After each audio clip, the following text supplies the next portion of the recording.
एक बार भगवान श्री हरि ने अवतार लिया अपने परम भक्त श्री गज का कल्याण करने के लिए। गज तो समझते हैं ना, गज का मतलब होता है हाथी।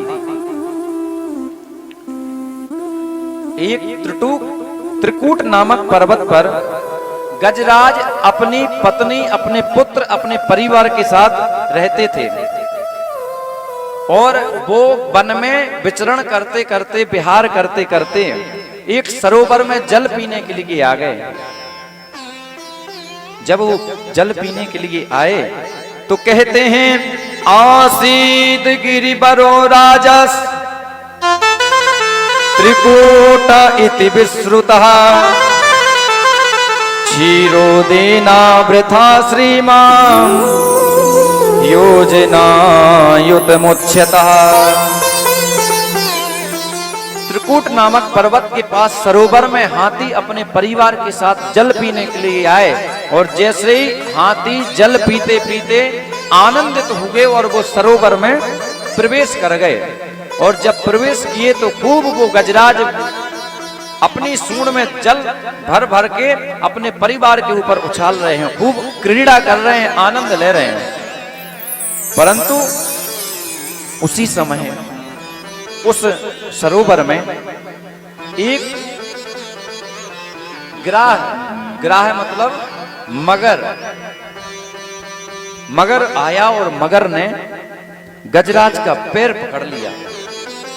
तो हाथी को तो मतवाला कहते हैं और हाथी समझते हैं कि मैं सबसे ज्यादा बलशाली हूं क्योंकि मैं बड़ा हूं। तो हाथी ने विचार किया कि छोटा सा जीव हमारा क्या बिगाड़ लेगा। और भैया, अहंकार ही विनाश का कारण होता है। कभी भी जीवन में मनुष्य को या जीव को कभी भी अपने आप पर, अपने प्रभाव पर अहंकार नहीं करना चाहिए कि मैं हूं तो कोई है ही नहीं। क्यों? अहंकार में अच्छे अच्छे मिट गए हैं। अहंकार में 3 गए,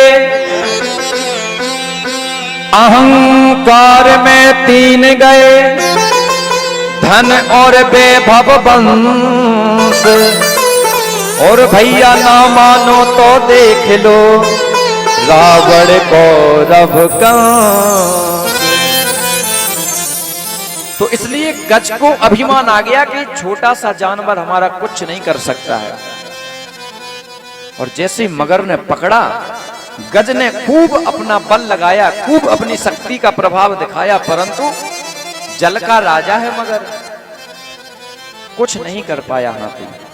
और हाथी ने अपने पुत्र को बुलाया, अपनी पत्नी से कहा कि देवी हमारी रक्षा करो, हमारा पैर मगर ने पकड़ रखा है। उन्होंने खूब सहायता करी गज की। पुत्र ने अपनी सूंड से खींचा, उनकी पत्नी ने सूंड से खींचा, परंतु उनको निकालने में उनकी सामर्थ्य नहीं हुई। और जब सामर्थ्य नहीं हुई तो चिंतित हो गए और चिंतित होकर के कहने लगे, अब क्या होगा, अब क्या मैं मर जाऊंगा। और महाराज इतने में उनकी पत्नी उनको छोड़ दी। और जब पत्नी ने छोड़ा तो बच्चे ने छोड़ दिया। तो वो कह रहे हैं, अरे देवी क्या हुआ, हमको बाहर निकालो। पुत्र से कहते हैं, बेटा क्यों हमें छोड़ दिया, आप हमें बाहर निकालो। तो पत्नी ने कहा, स्वामी जितनी हमारी शक्ति थी, जितनी हमारी सामर्थ्य थी, जितना हमारा बल था, हमने पूरा बल आपके लिए प्रयोग कर लिया है, परंतु हमारा बल आपको निकालने में पूर्ण नहीं हो रहा है। और भैया सब परिवार वालों ने उस गज को उसी सरोवर में छोड़ दिया। बहुत समझने वाली कथा है। अब गजराज दुखी हो रहे हैं। कहते हैं, जिसको हम अपनी पत्नी समझते थे, जिनको हम अपना पुत्र समझते थे, जिनके लिए हमने जीवन पर्यंत संघर्ष किया, इनको पाला पोसा, हर एक चीज करी, परंतु कहते हैं क्या, प्रीतम जान लियो जग माही, प्रीतम जान लियो जग माही, अपने सुख से ही जग बांध्यो को काऊ को नाही। अपने सुख से ही जग बांधो को काऊ को नाही। सुख में आन सबई मिल बैठत, सुख में आन सबई मिल बैठत, रहत चहूं दिसी घेरे। जब हमारे पास सुख संपत्ति होती है तब हमारे पास आकर के चारों ओर से घेर करके हमको बैठ जाते हैं, परंतु सुख में आन सबई मिल बैठत, रहत चहूं दिस घेरे।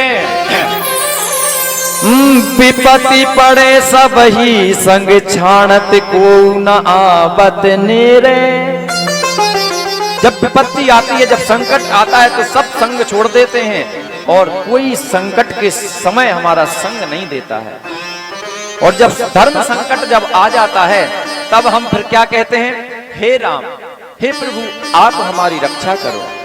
फिर भगवान का ही चिंतन चलता है।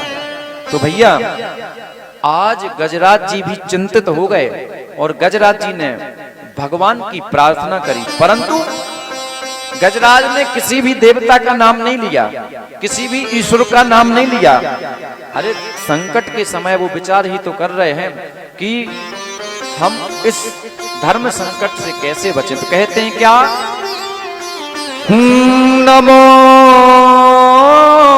भगवते तस्मै यत एतच्चिदात्मकं पुरुषायादि बीजाय परेशाय विधीमहि। हे प्रभु, हे ईश्वर आप हमारी रक्षा करो। तो अब सब देवता कह रहे हैं, गणेश जी सोच रहे हैं हमारा नाम लेंगे तो हम जाएंगे, शंकर जी सोच रहे हैं हमारा नाम लेंगे तो जाएंगे, ब्रह्मा जी सोच रहे हैं हमारा नाम लेंगे तो हम जाएंगे, परंतु गजराज ने किसी का नाम नहीं लिया। तो भगवान श्री नारायण कहते हैं कि आपने मन से पुकारा है तो हम आपकी प्रार्थना को स्वीकार करते हैं। और भैया गजराज की रक्षा के लिए भगवान श्री नारायण अपने गरुड़ पर बैठे और गरुड़ को आदेश दिया कि हे गरुड़राज आप अपने वेग से उड़ो, जितनी आप में सामर्थ्य हो, जितनी आप में शक्ति हो। तो यहां गरुड़राज को भी अभिमान आ गया। कैसा कि देखो भगवान भी हमारे आश्रित हैं, जब तक मैं उड़ूंगा नहीं तब तक भगवान आगे नहीं बढ़ पाएंगे।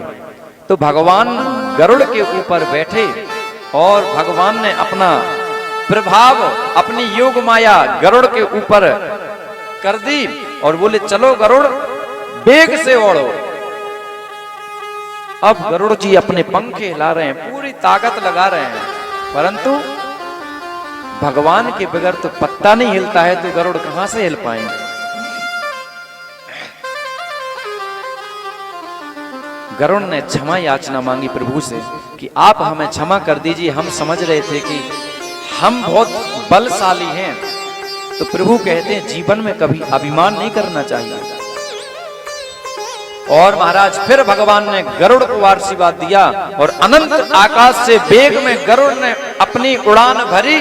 और महाराज जैसे ही गरुड़ पर बैठे हमारे गरुड़ाधिपति श्री नारायण हरि को श्री गज ने देखा और अपनी सूंड में एक कमल पुष्प तोड़ा और भगवान के लिए ऐसे निछावर किया और भगवान ने उस कमल पुष्प को स्वीकार किया और एक सुदर्शन के प्रभाव से ग्राह का भगवान ने उद्धार कर दिया और गज को मुक्त कर दिया। तो कहते हैं भैया क्या, पाप करें प्रभु जी मिले, गौर से सुनना, पाप करें प्रभु जी मिले, पाप करें सुख होए, पाप करें मुक्ति मिले, सो भैया पाप करो सब कोई। अब आप सोचेंगे कि महाराज जी कह रहे हैं पाप करें प्रभु जी मिले, पाप का मतलब गलत काम नहीं करना है। पा मतलब पैर, पैर पकड़े प्रभु जी मिले, पैर पकड़े सुख होए, पैर पकड़े मुक्ति मिले, सो भैया पाप करो सबको। जैसे ही गज का पैर ग्राह ने पकड़ा और ग्राह की अंतर आत्मा परमात्मा से जुड़ गई और परमात्मा अपना क्षीर सागर का बैकुंठ छोड़ करके गरुड़ के ऊपर बैठ करके और ग्राह का उद्धार करने और गज पर कृपा करने के लिए आए। तो इसी प्रकार से भैया हमें भी भगवान में अपनी मन, अपनी बुद्धि और अपने चित्त को लगाना चाहिए। और जब हम अपने मन, बुद्धि, आचरण, चित्त को भगवान में लगाएंगे तो हमारा चरित्र स्वयं पवित्र हो जाएगा। प्रेम से बोलो राधे राधे।